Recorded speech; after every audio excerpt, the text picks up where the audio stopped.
All right, we're live. We're going to wait for some people to show up in the comments. Watching the little eyeball with the number beside it still says 0.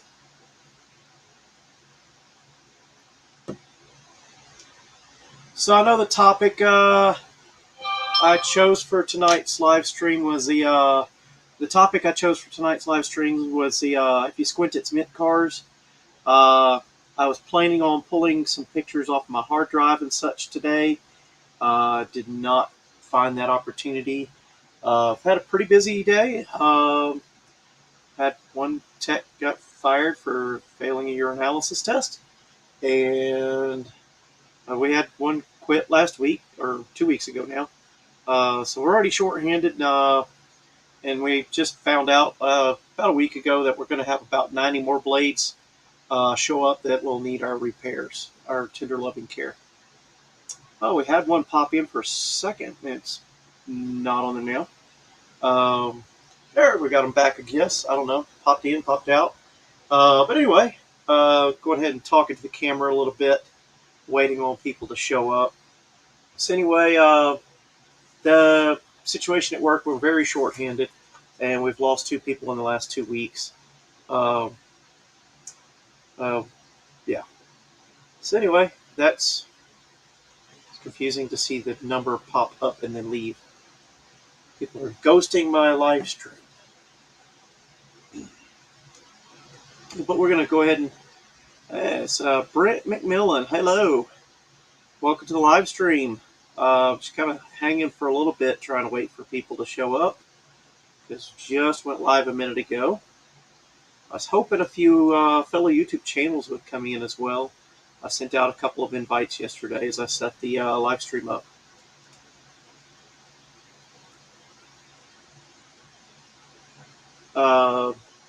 Yep. So the topic originally was going to be, if you squint, it's mint cars. Silly cars. It's cars that, maybe horribly done, or on the border of that, or just tacky. But I was planning on pulling a bunch of pictures from a hard drive and several sources throughout the internet, and that just didn't happen quite yet. Had a busy week already at work. Not as busy as last week, where I had to work until 2 in the morning on Monday night, but we've been busy. We're still doing a lot of work, still shorthanded, and at that I mean, goodness. They've even taken my work vehicle. When I get to work, they wind up taking it because we're also short a truck right now. One of the trucks for my crew is in the shop. So again, we're still kind of hanging for a little bit, waiting for more people to show up.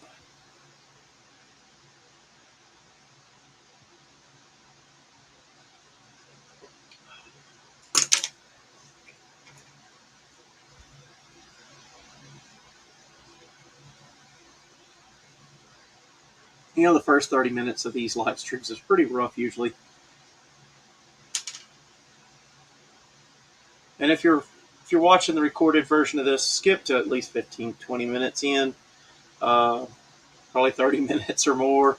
Once you start seeing more people on the picture-in-picture situation here, the Brady Bunch cast, as we call it, that's usually when things get more entertaining. So, but this is my live stream. Oh, now it shows 2 in here. We had Brent McMillan popped in earlier, and even as he was typing hello, the counter went back to 0. That was weird. So anyway, who do we have? We got Brent McMillan and one other body, maybe. It might be just 2 new bodies. I don't know. Still trying to hang and wait for more people to show up. I didn't want to get into telling the best stories I can come up with out of the seat of my pants right now, and then have to retell them later when 10 more people show up. But all right, I guess we'll go ahead and kick this off a little bit. Actually, I want to talk about that vehicle in this picture here. It's the beginning of the video slideshow. The old channel intro, which I'm probably not going to use anymore. Seeing the analytics every time any sort of intro or long intros pop up, the analytics show that the watch count severely drops. But anyway, this is the old channel intro, and that Toyota 4Runner there is something I do want to talk about here in a little bit.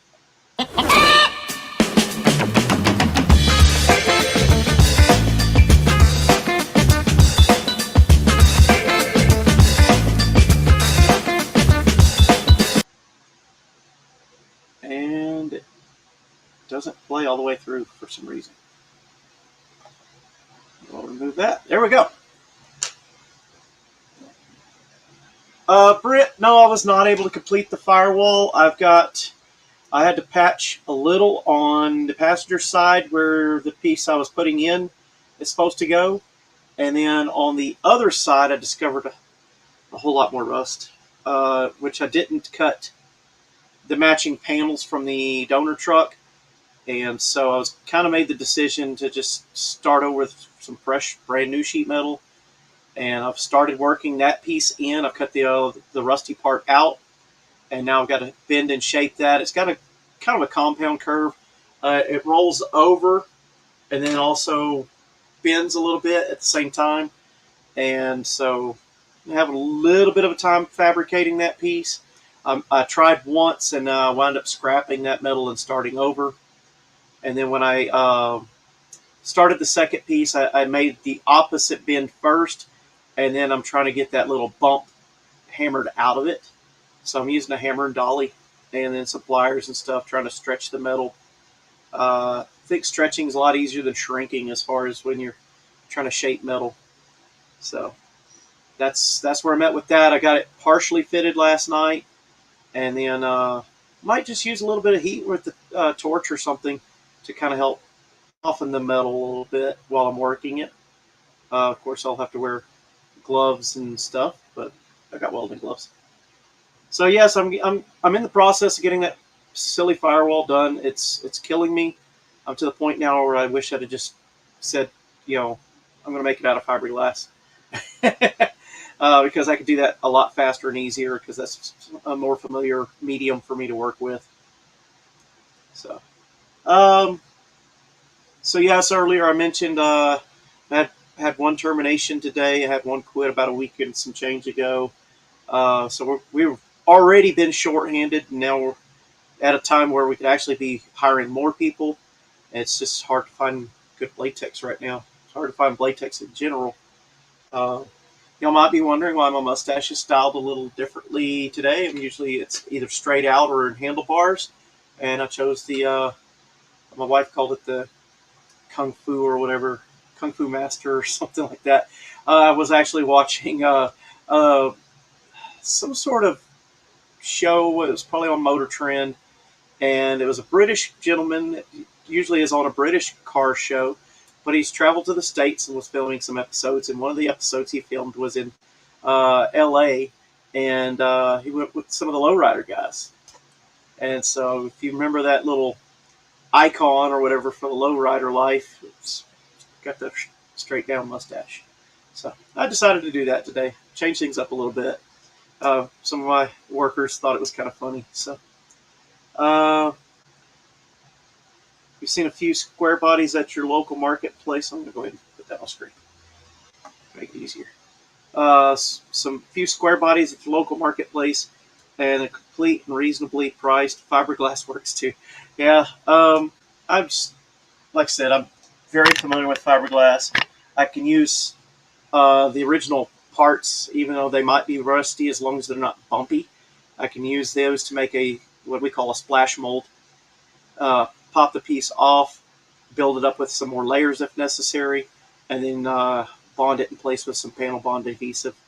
Some of these structural adhesives will bond most materials to other materials, so they don't care if they're bonding steel to fiberglass or stuff like that. So in fact, I'm kind of using that as a seam sealer in a way to protect the metal from future rust. So that's my goal there. Anytime I have to replace seam sealer, I'm going to either use panel bond adhesive or some other structural adhesives that we use. just because it's something I'm familiar with and I know how long it's supposed to last, and it should. It'll get another 20, 30 years out of that, part easy, and maybe even more. I think it's probably a better part to glue metal together with than seam sealers, just to protect the unpainted surfaces, so to speak. And then I think it was more of a water based, so you could put it between two panels and then still spot weld it. So, um, anyway, back to the Forerunner. I mentioned that earlier. That is a potential vehicle that I wanted to do in the future. I know the black truck. Made footage of driving that truck. I also have some other footage of working on that truck. That was the earliest footage I ever tried to take for YouTube. And the reason it never got edited is because I didn't have a clue about editing software back then. And I thought editing software is going to be expensive and difficult to learn. And since then, my channel has moved along to the point where I am. Yes, I'll read that in a minute. I do want to finish the footage just to kind of make it a kind of to me, it's fun because it's stuff I took way back before I knew better. Didn't know lighting, didn't know microphones, had the worst possible camera I could probably be using at that time. And I did take footage, and some of the footage is decent, but the audio was horrible. So I've made one video about that baboon-shaped rock that I was actually driving the black truck through Moab. Now, the black truck is another potential, and the reason I say that, I'm kind of interested in doing like the $3,000 Hoopty Challenge type racing, which is even out of the budget I currently have. My wife immediately said, "No, you don't have the money for that." I said, "Would you rather me try to build a full-on drag car?" Because that's just not in the budget right now.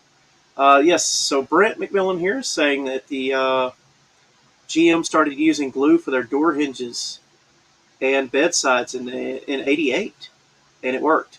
That I'm familiar with. One of the trucks we took apart recently, one of the hinges was bolted to the frame or the body, and the other hinge was glued in place.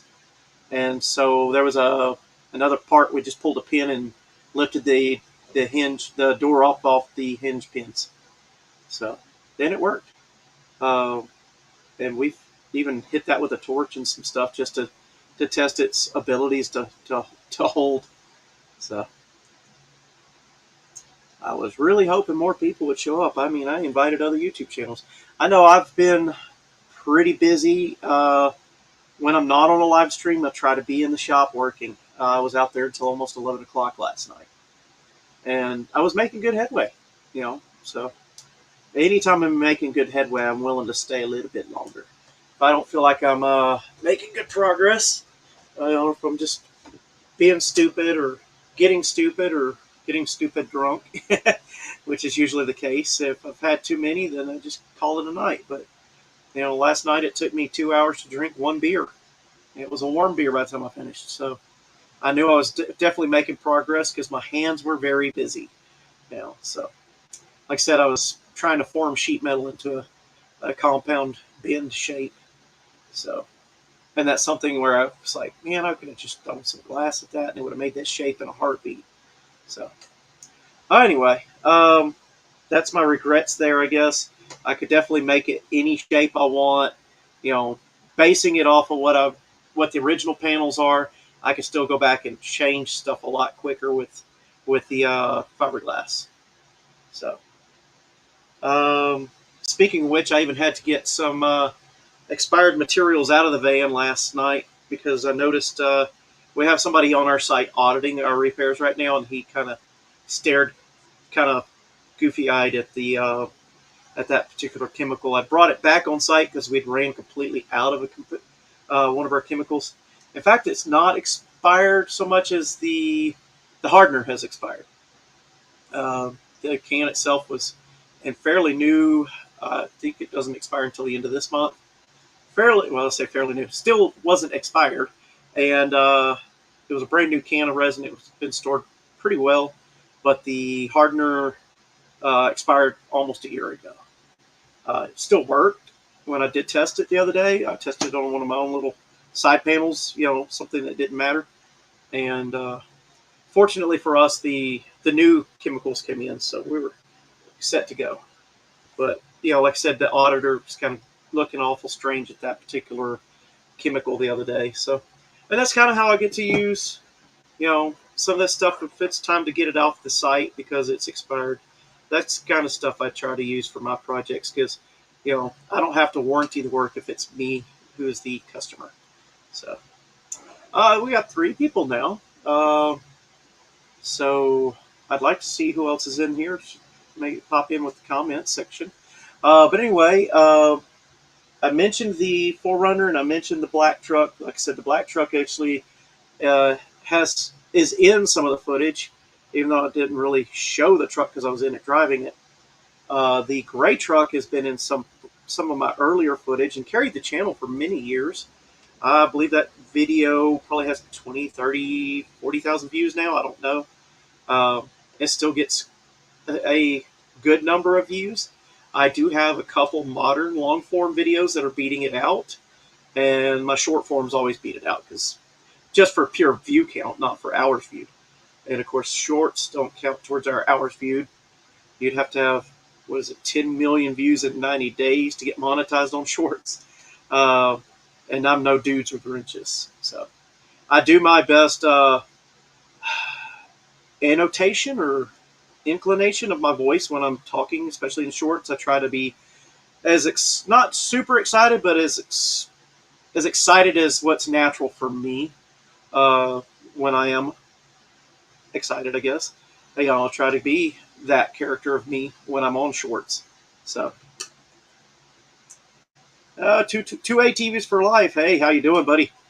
Glad you're here. And so yeah, just the gray truck that's in the propane turbo videos. It is it's going to stay in its format with propane and turbo. It needs a new short block. Both times I've put a short block under that head, and with that combo, the rings were not in great shape. And I even had done some work to the cylinder head to raise the compression ratio. And so anyway, that's going to keep its engine and drivetrain combination the way it is because that's exactly how I built it to look and be and drive. Just needs a fresh short block under it. Now the black truck, it is pretty much just a rolling chassis with body. So it's a roller. And what I want to do now is possibly reconfigure it into maybe a $3,000 Hoopty Challenge vehicle. Probably get some sort of junkyard 9-inch rear end. Possibly narrow it, maybe not. It doesn't matter. If you've watched we're going to say a name brand, the Motor Trend, with Mike Finnegan and those guys.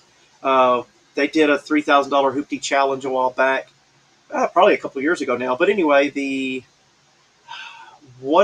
think he was second place, was a Toyota Hilux from the late 70s, 78, 79, I think.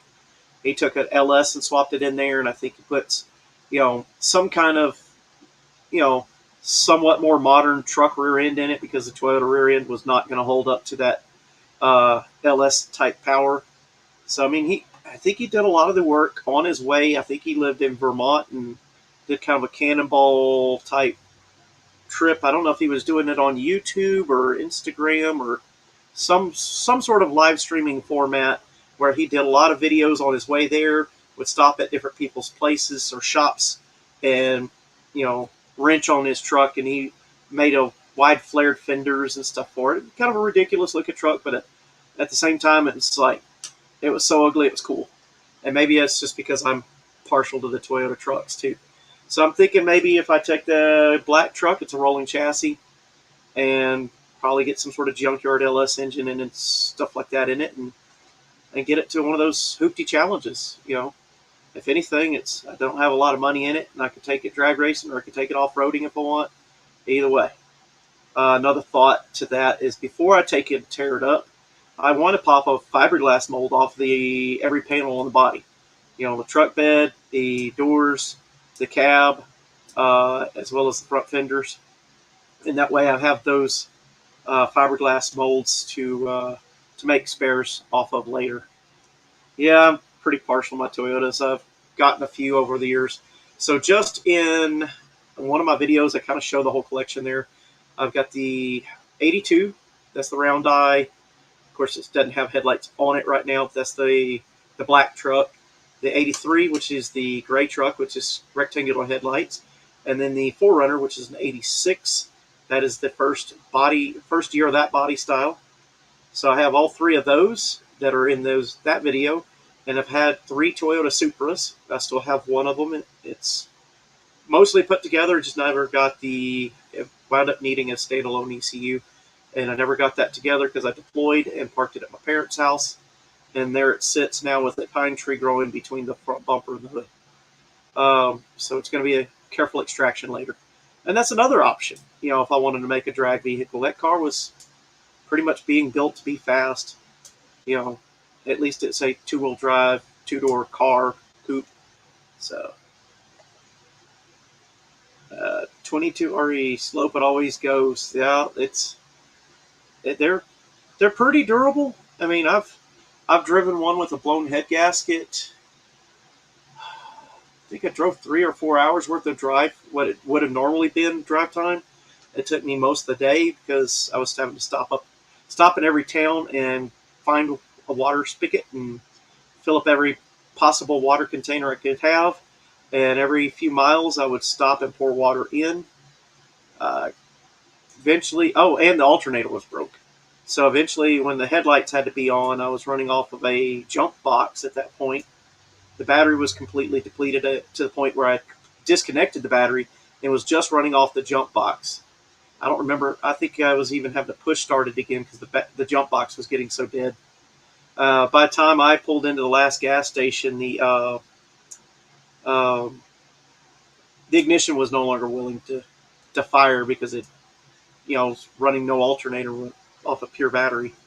So I made it to, oh goodness, Colorado, Texas, I want to say, something like that. I was on I-20 going between El Paso towards Abilene, and I had to have my wife meet me with a trailer, and she had to drive all the way up from Houston. Once I realized I had the blown head gasket, she drove all the way up from Houston, picked up the trailer in Abilene, and the person that had owned the trailer came with her. They were able to meet with me there, and we got the truck loaded up on a trailer and finally hauled it to his place that evening. I eventually got the truck home, pulled it apart, found out it wasn't a blown head gasket. It had actually, when I polished the heads, or the head on it, I got a little thin on one of the exhaust ports, and it was blowing exhaust into the water jacket of the cylinder head. And so it was actually blowing compression out the radiator. And it had basically made the radiator cap fail.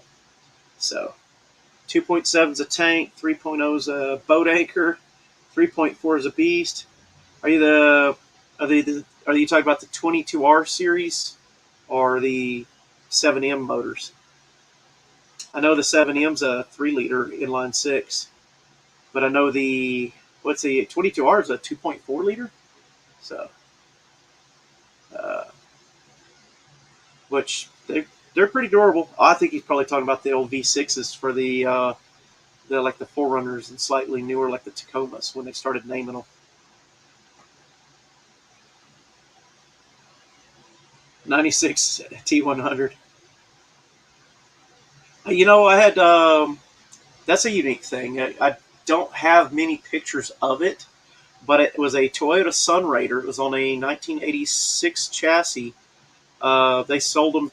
Toyota sold them as a cab and chassis to the coach builders that made the campers out of them. and mine still had the 22RE, the fuel injected 22R, and it was kind of a rare animal because it had automatic, which most Toyotas at the time still were stick shift. And then the really unique part, and I could probably have taken that axle out of the truck and sold it for as much as I sold the camper Ford. They had a 1-ton dually rear axle that was made by Toyota, or made for Toyota trucks. I want to say it was IS and rear end, which, I mean, most of your drivetrain parts that aren't directly Toyota parts are usually IS. Because, I mean, Nissan and, some of the other import cars kind of all share that, kind of like an AC Delco thing. But anyway, that Toyota, I could still go out there and put a battery to it and start it and drive, run it. It just has a vast amount of blow by. So that's it's got a lot of blow by, and to me that just makes it undrivable because the amount of oil it would consume because of that. The 22R that's in the 4Runner was originally a 22RE, and I swapped out, put a completely different 22R engine in it because I think 86 was the year they went with the laser block, which is the tall deck block. And prior to that, they had a short deck block, which required different heads and different timing chain assembly. But I took one engine. I think I have 3 22Rs and one 22RE. I'll probably never rebuild the 22RE, but yeah, the 3.0 is junk. They had bad head gasket problems and stuff, on top of other issues, I'm sure. It was probably one of their middle of the road motors before they started going back to trying to make better quality. I know with the Tundras right now, they've got a little bit of a glitch. Sometimes when you start it up in the morning, it will have a hard time starting. And then when it does start, it's running extremely rich, like you smell the raw gas coming out the exhaust. And I found out that is because those engines, the ECU, they're a multi-fuel vehicle, so they're supposed to be able to burn the ethanol fuels and stuff. And with that, they used to have a sensor in line with your fuel line that goes to your fuel rail. They've since deleted that, and they're trying to run and retune for different fuels based off your last fuel trim. And what happens is if you buy fuel, especially if it's not a high octane fuel, it will misread the fuel trims and start up really poorly the next day. And then it has to take time to retune itself. So, heard that their fix a couple times has been to have the firmware upgraded on the ECU, but they still haven't come out with a firmware that fixes it all the way. So I'm aware of the problem. I've researched it enough to know, when the wife calls and says that her Tundra's not running right, tell her to go buy a couple, 3 to 5 gallons of high octane, and it usually fixes the problem pretty quick. So it needs that fuel gauge to move for it to say, oh, wait, I got to retrim. You reset the fuel trims. So it works. Oh, I'm kicking my camera tripod there. Yeah, the only problem I had with the RE is the 10,000 miles of vacuum lines, and I think that motor it had a rod knot. So I threw the other 22R motor in it, and I was like, well, I could try to make this intake fit that and do all that, or just throw it on with the carburetor. I think that one's running with the 3236 Weber, which is a really good carburetor for those engines, and runs really well. And the only thing about that, it was running real well for a while. I drove it to and from work when I was off season from my normal wind turbine job. We picked up a job somewhere local, and I was going through quart of oil every day or so, which pretty ridiculous. Uh, and I guess it had so many repeat amounts of times it got low on oil that one day I come home, started it up, and 10 seconds later it started a rod knock. So it that is going to be worse to fix because it definitely is going to need a crank and rods. As to where the other short blocks I have, they just need machined for pistons and fresh rings, and of course touch up the crank and stuff. But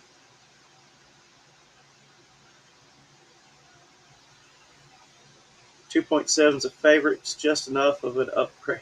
There you go. Well, I mean, I still have the 22Rs. You know, they're around. I can still rebuild them. And at this point, getting parts for them might be, they're not drying up, but they're not on the shelf at the local auto parts store anymore because so few people are still driving them around. So I am contemplating other engines to put in as a swap. I think the gray truck will probably stay with the 22R. The Forerunner and the black, if the black truck ever gets an engine, that's probably going to get the LS engine. And the Forerunner is probably more likely to get an LS engine because it's a bit heavier than the other two. I think the Forerunner had a slightly upgraded rear end differential. I think instead of two spiders, they put four on the rear carrier and some stuff like that. I don't remember, but usually the Forerunner parts are the parts you want to throw on the other trucks to make the other trucks more off-roadable. With the exception of the Forerunner had the IRS front end, and a lot of people straight axle swap the front end, put a leaf spring with the straight axle. So anyway, been rambling about the Toyotas for a little bit, and we may have lost some people. I did talk to Brent about the firewall, and we had two ATVs for life and our life for a bit. Uh, what else is going on in this world? Uh, kind of been rambling about either future No Name Nationals vehicles or wanting to do a $3,000 hoopty challenge because I mean there's tracks and different events that do those type of challenges, and I want to be able to have a project vehicle that's more or less ready to go for that. So, all right, who do we got in the comment section over here?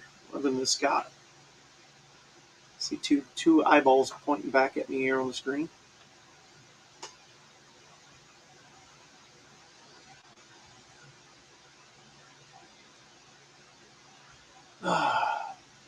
Well, it might just be a short live stream today. I don't know. I will throw the link on there, I guess. If anybody wants to join me, it makes the conversation go so much easier.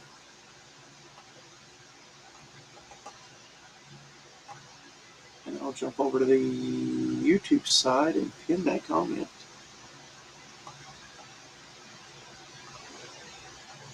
After we get a couple comments underneath it.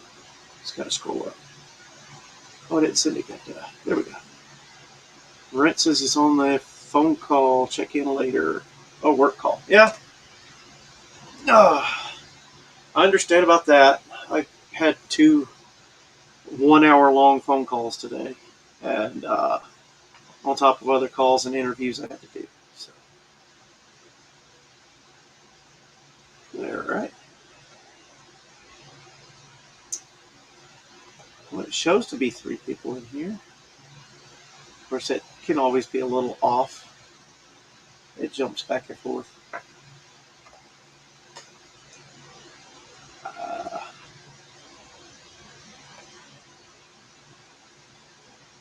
Let's show that screen.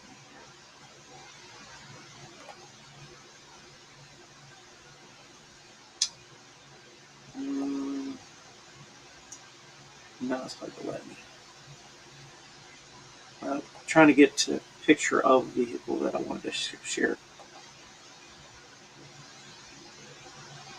Took a 6-hour nap waiting to get unloaded.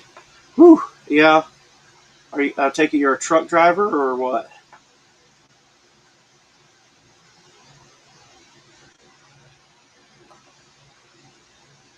We have people that I know. We had a guy that showed up. Well, it was about a week ago. He showed up on Friday, and he was just past the time when they cut everybody loose. And so, and once they send the crews that offload these components home, they're done for the weekend. It's scheduled work for them, and they they made the poor guy wait until Monday. They at least put him at the front of the line on Monday. Uh, like I said, we're working on wind turbine parts. So I mean, everything here is a permit load. Hey, um, so the blades are excess length. Even though they're probably the lightest component they ship. Then the machine head, the nacelle, that's a extreme load, especially for weight. And then the towers, they have special trailers that attach to both ends of the tower, effectively making the tower into part of the trailer. And anyway, all those components need some sort of assistance to be offloaded. So, but those guys also get paid demurrage fees for that. And I'm pretty sure Garden City's probably not the worst place for them to be stuck at when they're waiting to be loaded or unloaded. I'm pretty sure he dropped the trailer and headed home for the weekend or wherever he could go that was not here at the yard. Uh, I think some of these truck drivers and pilot car drivers probably have apartments here, uh, just so they can have someplace to stay when they get those. Like I said, the demurrage charges probably pay quite well for them to be able to stay here.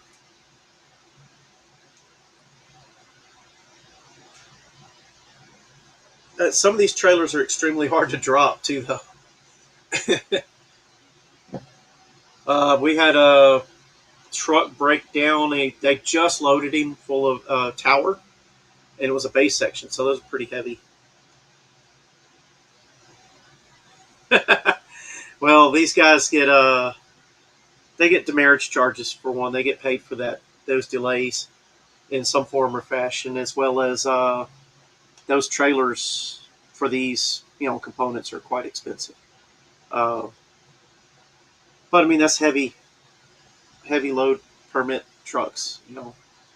That's a different animal, I guess, than normal you know delivery of your normal box trailer that you can haul to Walmart or wherever. Um,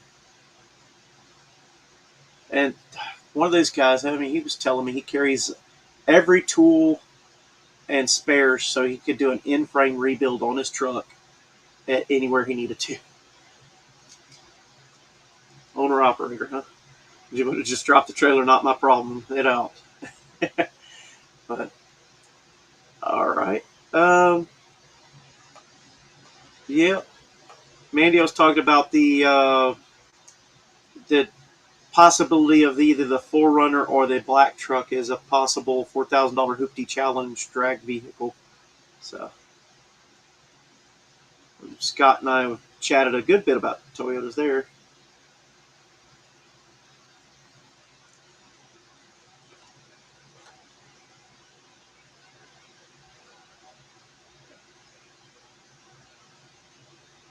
Well, we also have another way we get the components is usually by rail.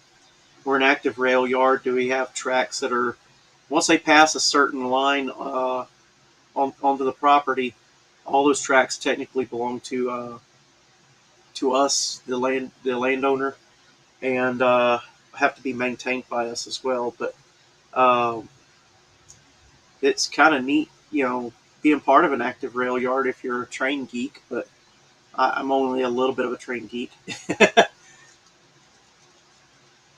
But it took me about probably a year of working here before it clicked. It's like I'm a little bit of a train geek, and here I am working in an active rail yard. Didn't even didn't register.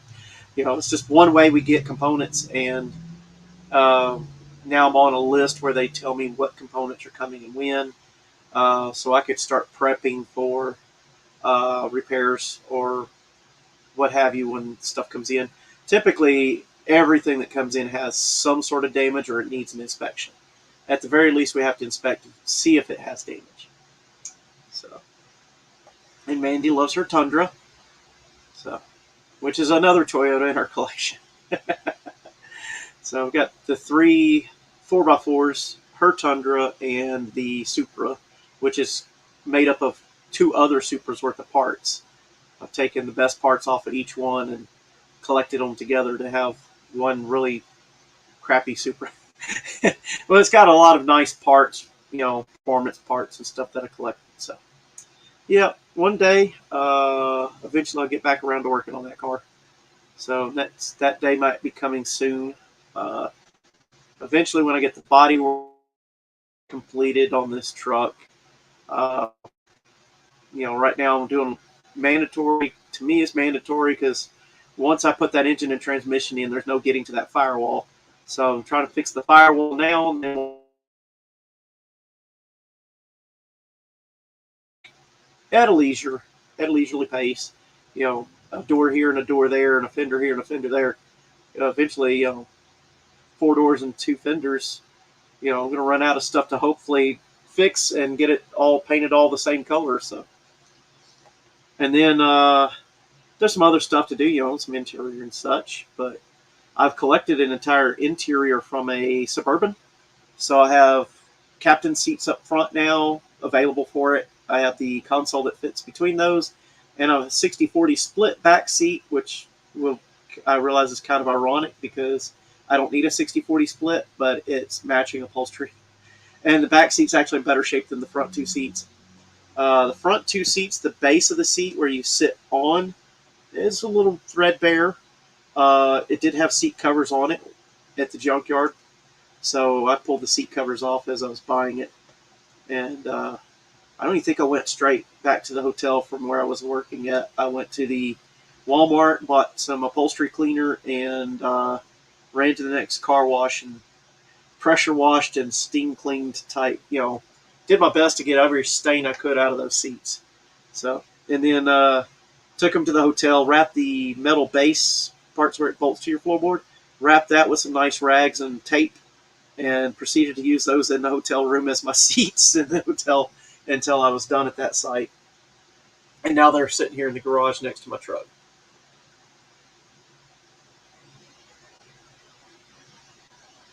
2017 Tundra. Mandy, what year is your Tundra? And the 17 might be slightly better as far as the ECU problem I was talking about with the fuel systems. Or make sure they do the firmware update. It's always best when they do offer a firmware update to get it done. But once I come to understand what the issue was, it's just a matter of, she says 2019. It's just a matter of changing octanes of fuel every now and then. Mandy doesn't even like the newest ones. I think they're the hybrid models now.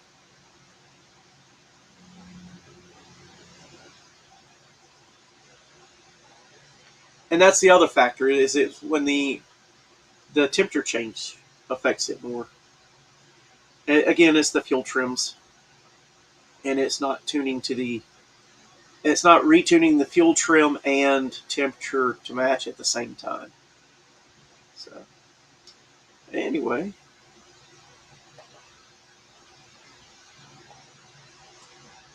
double cab, 8-foot bed, rear wheel drive, or rear wheel drive, 4-wheel drive. Yeah. Oh, you hate 4-wheel drive. You just want 2-wheel drive. Yeah, that's kind of an odd one. Almost with the Toyotas. If you find one, it's probably going to be a white truck with the stripped down model, like a fleet model. I can't disagree with you there. I mean, if I was going to be, I would still probably go with 4-wheel drive. But I mean, if I was going to be towing a camper with one of those, I'd probably go with the 8-foot bed, especially to have the room for maybe a possible fifth wheel or gooseneck. That's kind of why I got the yellow truck. It is a 1-ton.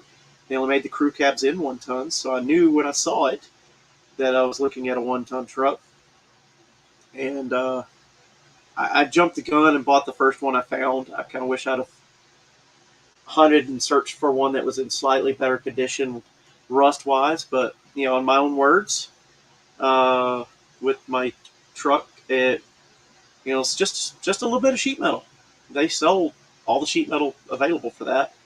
And so, I mean, there's times where I get things apart and go, why didn't I just order the pre-made piece for that instead of me trying to fabricate a piece? So that now here I am so many weeks later into replacing parts of the firewall where I could have just waited a week or two for the part to get here, and it would have been faster and easier to install that part than doing the fabrication I'm doing right now. Yeah, perfect truck, manual windows, 8-foot beds. That's all I want. There you go. I mean, that's what you want. There it is. Like I said, that you almost pay extra nowadays for the hand crank windows. It's not part of the normal production run anymore. Everything comes with all the bells and whistles. I was watching an episode of, I think, the Grand Tour. Yeah, of course, that's those British fellers. Uh, they were talking about, I think they bought a 60s or so Cadillac, 60s or 70s Cadillac, and it had electric windows and stuff. And he said, in UK at the same year, you know, they just had minor badging options and everything was hand crank. And he's like, I'm blown away that this came standard as an option or whatever from the dealership with the electric windows on the Caddy when their cars came so stripped down for decades. What do we got?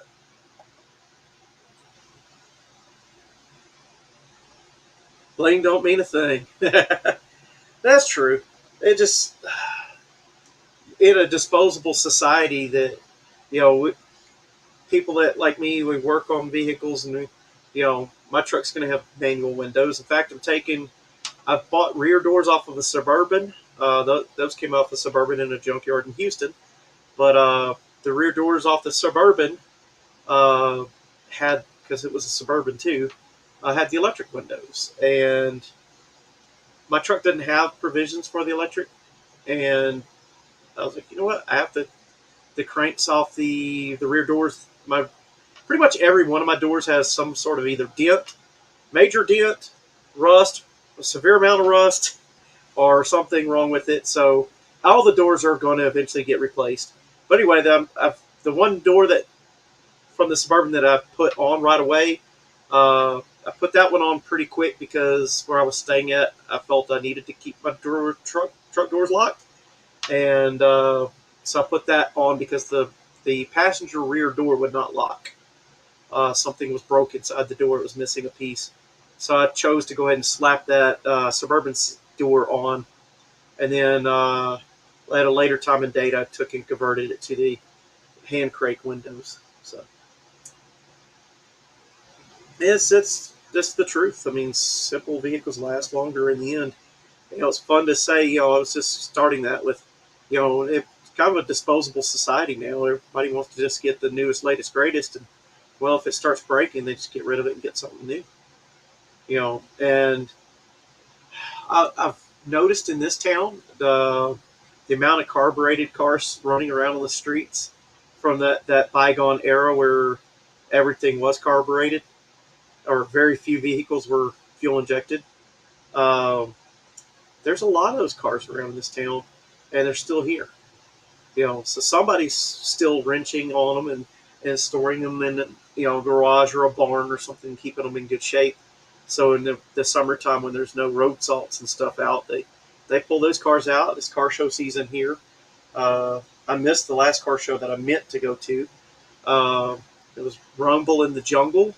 They hold it at the zoo, and the zoo has a drive-through feature where you could drive your vehicle into the zoo, park at the park, and then you could actually walk around the zoo.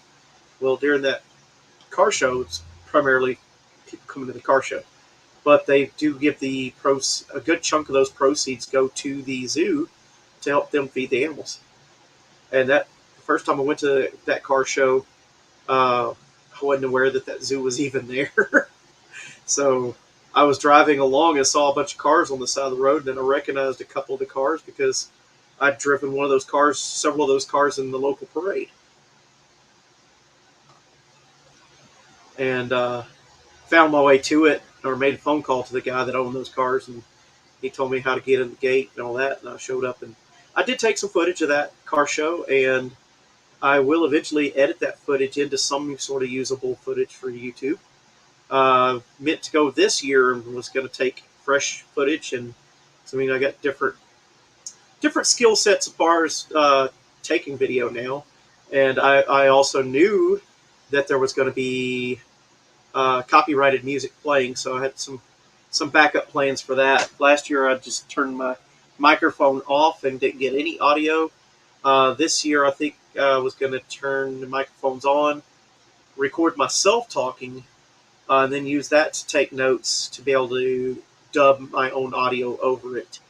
Give details of the car. Possibly meet the owners of the vehicles somewhere other than there where we could do an interview about their vehicle without having that copyrighted music behind in the background. So I did meet. Here's the irony of the situation. Mr. Beast was in town here recently. They were attempting to shred a Lamborghini uh, down. This is one of the few operational automotive-sized shredders. It's like a giant paper shredder, but they dump entire vehicles and scrap metal in there. And I did not know Mr. Beast is actually from Kansas somewhere. Uh, so anyway, he knew of this or found out about this shredder and wanted to use it to shred that car. So he came to town. I actually saw them driving it was white Lambo at the time in town. I just thought that was kind of strange because most people here don't have that kind of money to be flaunting. Uh, in an area like South Miami, there's so many people that have that money to be flaunting, then there's the posers that get the Fieros and put a body kit on them. But here I was like, clearly that's not a body kit car, because no one would bother doing that around here. So if they're going to try to show off that kind of money, they're going to have the real thing, not the kit car version. So I did see the car in town, and then I heard rumor through some friends that the guy that owns those cars I was talking about from the car show and the parades, he was being paid to paint the Lambo red. It was a specific color, kind of a metallic burgundy red. And anyway, he painted it. He stayed up all night Friday night into Saturday morning, painted that car. And I know this guy, when he charges for something, he's going to charge the appropriate rate for the time he's spending. And in that case, it would be that it was eating into his family time and sleep and stuff. I'm sure he got handed a nice stack of cash. Of course, knowing that it was the Mr. Beast is what I found out later. I thought it was just some YouTube channel that had enough money to try to be emulating Mr. Beast. But yeah, they were doing that, and while I was there, everybody in town showed up because I guess the rumors kind of got around, and then when people saw that car it was up 15, 20 feet in the air up on a giant conveyor belt that dumps cars into a shredder. When people started seeing that, phone calls started getting made. More people showed up.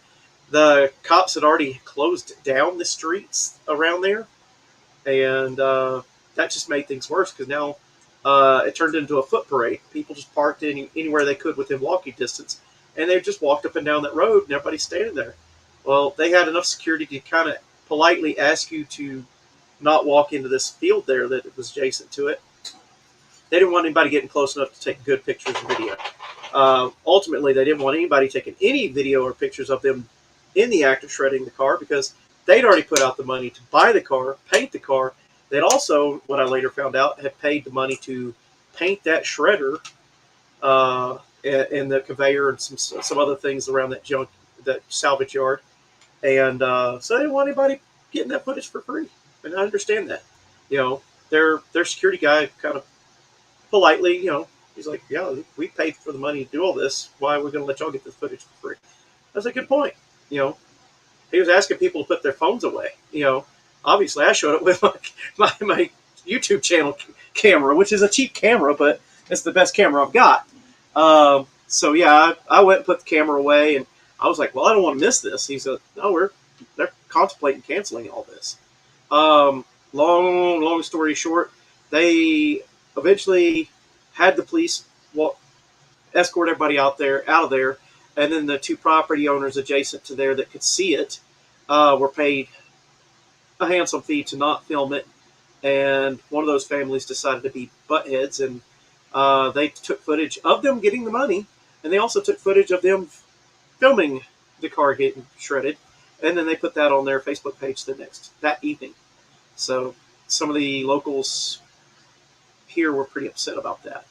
It's like, why would somebody be that bitch of a butt? You got paid a handsome fee of money to not do it, and you still did it. But while I was there, I got to meet a new friend, and he has a square body crew cab dually in his garage. He has Pontiac. I want to say it's a GTO, an older Pontiac from the 70s, some of the muscle car era, and several other collector cars in his yard. The Pontiac is painted. It just does not have an interior currently. And then the truck had a very nice fresh paint job and was still covered under plastic. We had some the body style before the square bodies, the early C10s, had one of those sitting out there in pretty good condition. It just wasn't painted. So I approached him, and he actually brought me into his yard and into his garage and gave me a quick tour. And I asked him, I said, will you mind if I come back someday, and when there's not a huge crowd here, and we could do a quick interview and film these cars? He said, not a problem, man. So, and he only lives about 5 minutes from here. So I look forward to that. Might take that, but that might be some footage I do after No Name Nationals. Just something that I can put on the channel. It's something fresh that's not my truck, because I feel like I'm beating a dead horse by all my videos are about the same truck. It's a lot of the other bigger channels, they have a variety of vehicles that they do projects on, and so they might work on the F350 with the Caterpillar engine, the Three Tree Kitty truck, and then they might be working on something else with the Detroit Diesel or something in it in the next video. I'm kind of picking on one channel in particular. He also has a tank with a square body crew cab body on the top of it. Just he's got a variety of projects, and that way you're not getting bored with the same thing over and over and over again. One channel I've seen that kind of does a lot of the same truck, the same 2 or 3 vehicles. LT. He's got the 8.1 Vortec in I want to say it's a 2-wheel drive, kind of a 1500 sport truck. And obviously that's not the engine that came in that truck, but he put an 8.1 in there, and he's also doing an 8.1 build where he's going to put a mean engine in it. So anyway, that's LT Holman. What's this? I can't remember his name. But yeah, like I said, he's kind of probably the biggest YouTuber that has the least vehicles on his fleet that I'm aware of. That I watch. I used to watch a whole lot more YouTube due to the being on new construction sites where we had to wait for temperature and humidity parameters for the materials we're working with, and then 2, a lot of times we're waiting. We get called over to stand by near a crane, and if they pick up a component that's damaged, or if they damage that component when they're lifting it, we're right there in place ready to paint it. And that's how new construction works in the wind turbine stuff. The blade tech becomes the site painter. So you wind up painting tower sections and all the components. But so I mean, we're literally being paid to be on standby most of the time. So out of a 60 or 80 hour week, I might watch 40 hours of YouTube back then. And I've had a YouTube premium account where I could download the videos to my phone when I have signal. So when I get in a position where there is no signal, pull up the videos that are already on queue. It made it quite nice for me. It always worked for me. And then now that I've got the truck as a project vehicle, that's what kind of reintroduced me back into YouTube, and I've started growing my channel since then. That day, it was Not last November, the November before, I finally hit my first 100 subscribers. And so since then, I'm now up to 720 something. I was at 723 the other day, and now the other day, yeah, 2 days later, I was at 720, and I think I'm back to 721. I don't know. It'll be higher or lower tomorrow. Who knows? But they say once you get to your first 1,000 subscribers and you make that 4,000 hour threshold, after that, it's a matter of how much your vehicles get watched for how long. You know, and that's really where they determine how much you're going to make. It's what your channel content is. If how much advertising can they put towards that? Clearly the automotive stuff does pretty well because they say like 35 to 45 and 45 to 55. That's your populace of adult males that have the most money they can spend on stuff. And generally, if they're going to put up an ad for O'Reilly's or Summit Racing or whatever it may be, those are the people that you're already watching a car channel. You're probably thinking about your project while you're watching the channel. And then you're going to probably, oh, I could go get parts from so-and-so. There you go. And that's how those ads work.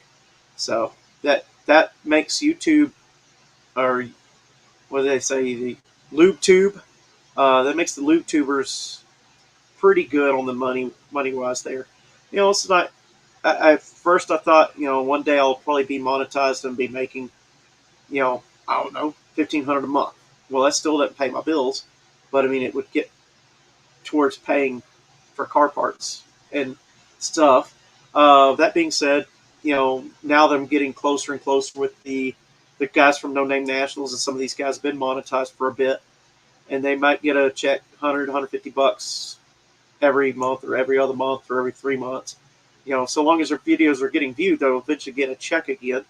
But it depends on how far and how fast you're going to push it. And then, of course, once you can sell some merch, of course, you have to have merch that people are willing to buy. I guess that's part of channel branding and being whatever, having an entertaining product to sell. That's a whole can of worms. At least if you sell the merch, that money goes to you. It's not going to you through YouTube. So, or it's a little bit more direct where it's trackable. If 5 shirts sell, you get whatever the cut is. If you're going through one of those companies that, they do all the printing and stuff, and then, ship it and everything, which takes all the labor off of you, but, you only get this tiny wedge of that, but it's trackable. Every month you'll get a statement, 6 shirts sold, and there you got your money for your 6 shirts, whatever it is, XYZ number. But I would have loved to get there one day. The Freiberger and Finnegan's Garage, that kind of stuff. Long way to go. That being said, somebody I went to automotive machinist school. He was actually one of our instructors, Patrick. Can't remember his last name. He is not on Motor Trend. He's on the other one that used to be the Sunday morning shows, Power TV, Horsepower TV. He's actually the one that every time they do engine dyno work and the engine stuff, that Patrick's that's the dude. He's the one with the pocket protector, all of his pins and little metric, not metric, but the little steel ruler and stuff in his pocket. And do not ask to borrow a pin from that man. He will tell you to go get your own. If he does lend you a pin, he expects you to give it back to him with the cap on, hand it directly back to him, or put back in his pocket protector. You don't lose his pin, or he'll never lend you a pin again. So he's very serious about his pins. That's why he carries a pin in the pocket protector. But yeah, I mean, I was hoping some of the other channels would have showed up, and I'm feeling it too. I should be out in the garage working on stuff, not, here on the live stream, but at the same time, still trying to grow the channel, and the hours viewed needs to go up.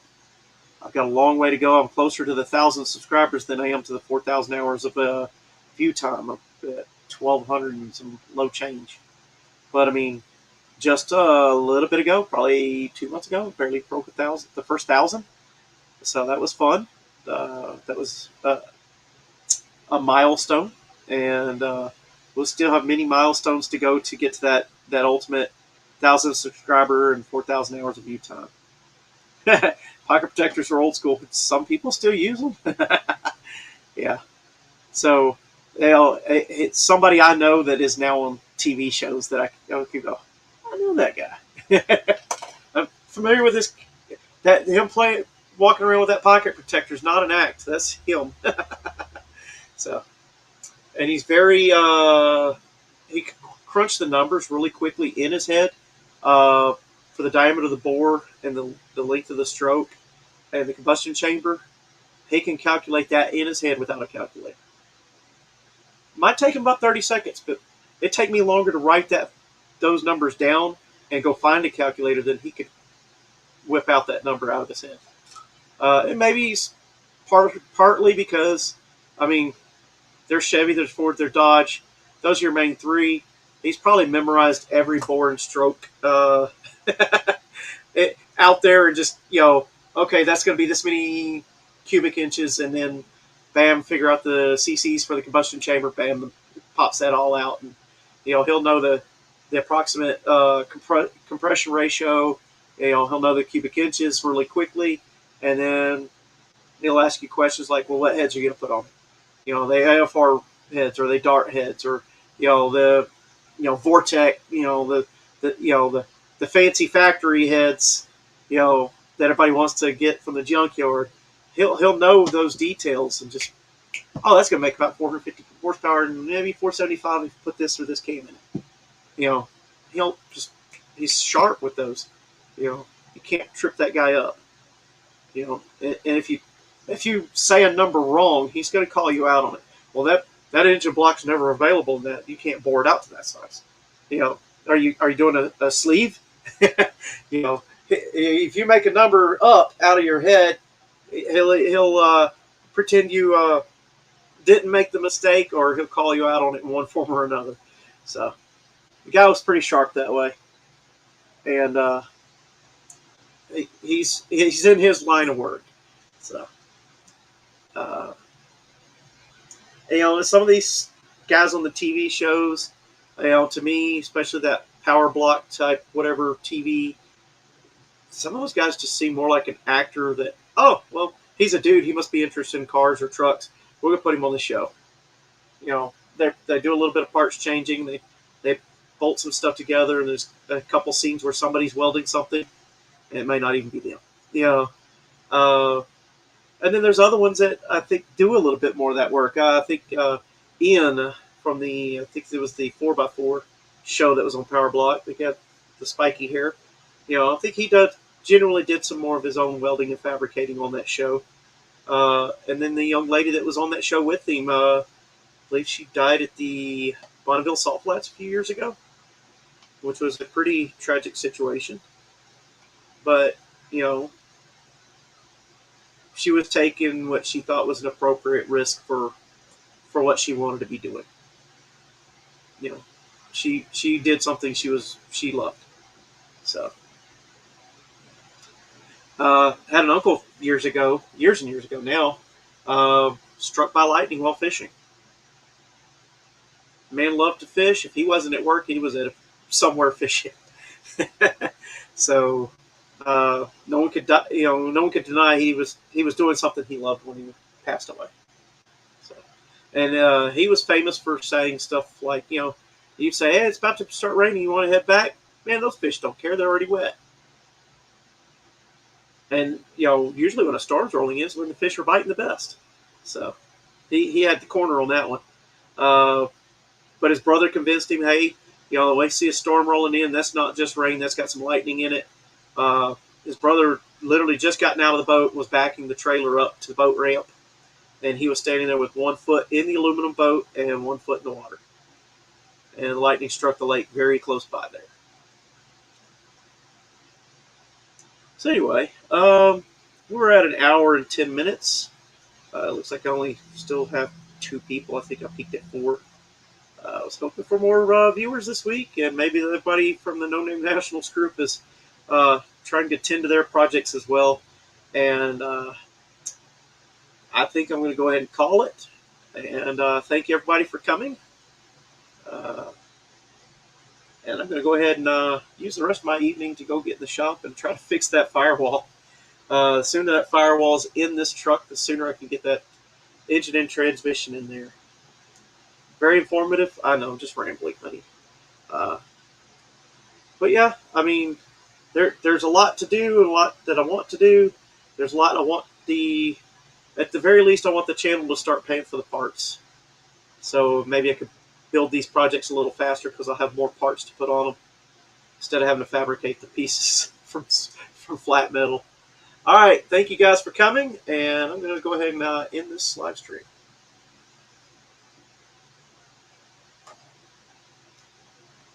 Good night.